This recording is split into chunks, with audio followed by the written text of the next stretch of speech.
make a bold statement that's going to make a lot of people angry. I hate tiny homes. And it's not for the reason you think that I hate tiny homes. There's actually 5 really good reasons why I hate tiny homes. And I want you to hear me out before you start yelling at the screen.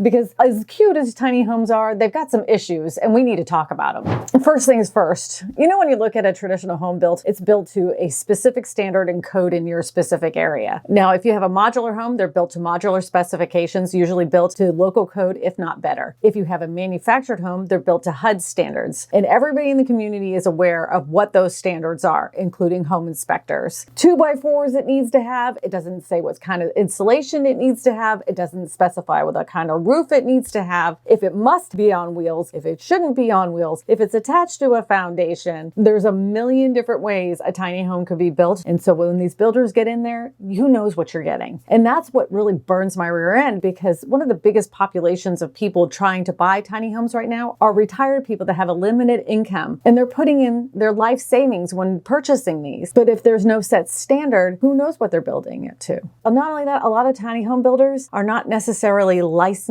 home builders. They're just building them. And no one in the area is telling them that they can't. Now, if you're going to put it in a park, of course, you have to have the RV certification. And that's another thing. It's rumored that the RV Association is no longer going to be approving tiny homes as RVs because people are using them for long-term living use, which they're never intended in the first place. If you look at the standard park model tiny home, they do have an RV certification on those, but that may not be for long because so many people were living in them full time. And that wasn't the intent of the RV certification. It was meant for campers and camps. So I think they're kind of backstroking because they don't want to be responsible if someone was to live in there full time. And let's get to the other thing. When it comes to tiny homes and tiny home builders, no one can even agree upon what size they should be. Some tiny home builders say a tiny home was considered anything under 500 square feet. If you look on the internet, some say under 700 square feet. That's a big tiny home, by the way. 700 square feet is bigger than most New York apartments. But again, who knows what the heck you're getting? The state isn't going to come in and certify any of these specific tiny homes. No one's going to say the state of Texas certified tiny homes. There's going to be no county inspector to inspect these tiny homes before they hit the road. And that could be a real problem for the safety of the people living in those specific houses because they're trusting the builder that's building them. And we know not everybody is trustworthy. Not only that, there's a bunch of people that are making their own tiny homes and they're not having to follow any kind of standard building them themselves. I just want people to be safe. And when it comes to building a tiny home, even if you're building it yourself, I would probably trust myself more than I would trust some of the home builders. But what standard are you building it to? That's what I want to know. If you are building your own tiny home, I want to know in the comments section what you're building it to. What's the code that you're building it to? Are you just building it to standard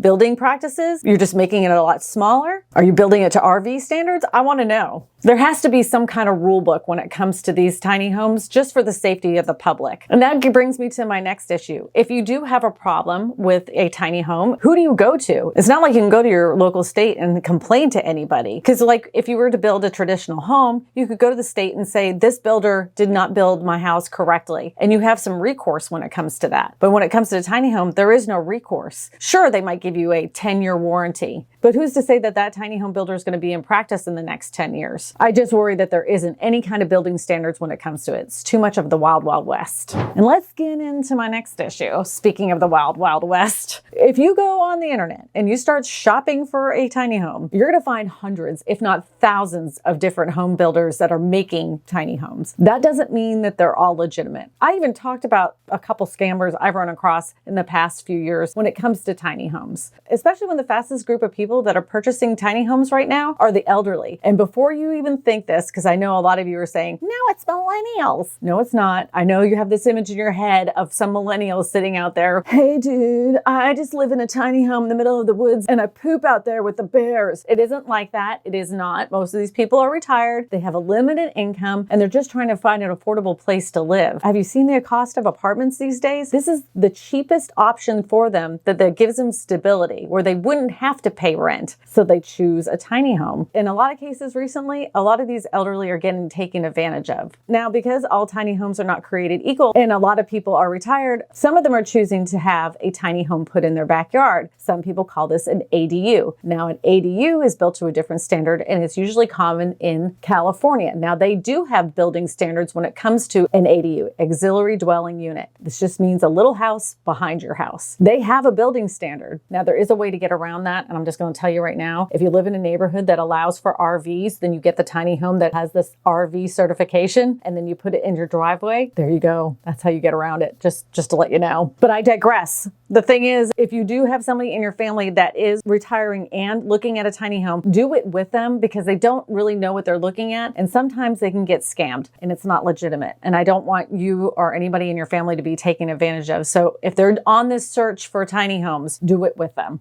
And again, don't think that if you have a tiny home, you can just stick it in your backyard in California. There are rules and regulations and permits that need to be put in place. It has to have the certifications that are requirements for the ADU. Now, not everybody that's purchasing a tiny home is going to be elderly, of course not. And some people are looking for ways to finance a tiny home. And that is my other issue. There is no tiny home loan. And a lot of times when you work with tiny home companies, they have their own finance department. And who knows what kind of loan you're getting. It may be a personal loan. It may be some kind of chattel loan of some sort. You just have to be very careful. And please read the fine print when you're working with these finance companies and see what the terms are. Before you work with a company that actually is offered by the tiny home company, I'm going to recommend to you, just like I do with manufactured homes, go to your local credit union or your local bank that you work with and ask them if you can do some kind of financing with them. They're a bank that knows you and you trust them. They handle your money. So of course you trust them. And most likely they're going to offer you some kind of personal loan when it comes to this. And when it comes to that, I'm just letting you know, with personal loans, the interest on those is very high.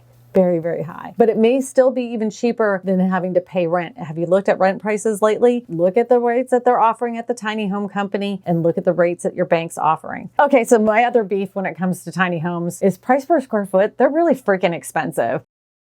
Sometimes they're like $200 to $300 to $400 per square foot. And some ADU companies, oh my God, I think I've seen them like $500 to $600 per square foot. You think they're building the Taj Mahal with these little tiny things. And what used to be an affordable housing option is coming to the point where it's really freaking expensive. Some of the smallest tiny homes I've seen in the past year have been up to $60,000. And I'm like, you used to be able to buy a manufactured home for that amount of money. And you could have gotten a 30-year mortgage on that thing. Now, a tiny home is about $60,000. And speaking of things that are literally the pits when it comes to tiny homes, when it comes to insuring them, again, it is the most difficult thing in the whole entire world. Now, you can work with some companies. Lloyd's of London, I've mentioned several times, does do tiny homes. I've even seen Progressive do tiny homes, but it was the ones that were built to RV standards, just FYI. But it's something to look into if you do have a tiny home. But the insurance on them can be really high. And if you're on a tight budget, you may not even want to consider insuring it. But if that's all you have, insurance is kind of like a must. And then if you have a tiny home that's on a foundation and you're in a flood zone, you can't necessarily get flood insurance on it. I mean, the insurance process when it comes to a tiny home can be a real nightmare. Now, one trick, I'm not telling you to do this, but I'm just saying that's a possibility. Their tiny home was owned by their son, and their son rented her out the tiny home so she was able to get rental insurance for the contents inside her tiny home. I'm not telling you to do it. I'm just saying that is a possibility to be done. You know, for the past several years, there have been more and more people talking about tiny homes that are supposed to be in their local community. And you know what I see more often than not is that they end up voting them away. We have more Karens that sit on that board that say, we're not going to have tiny homes or tiny home communities in our area. But it's going to be to the point where you really can't avoid it because we do not have enough housing in the United States. We're actually short about 5.5 million affordable homes. We got plenty of McMansions. And that number didn't come up from thin air. That is from the National Association of Realtors. They're the ones that have said that we are short houses. They never say affordable homes, but I'm telling you, you can see there's enough homeless people across the United States in every single town.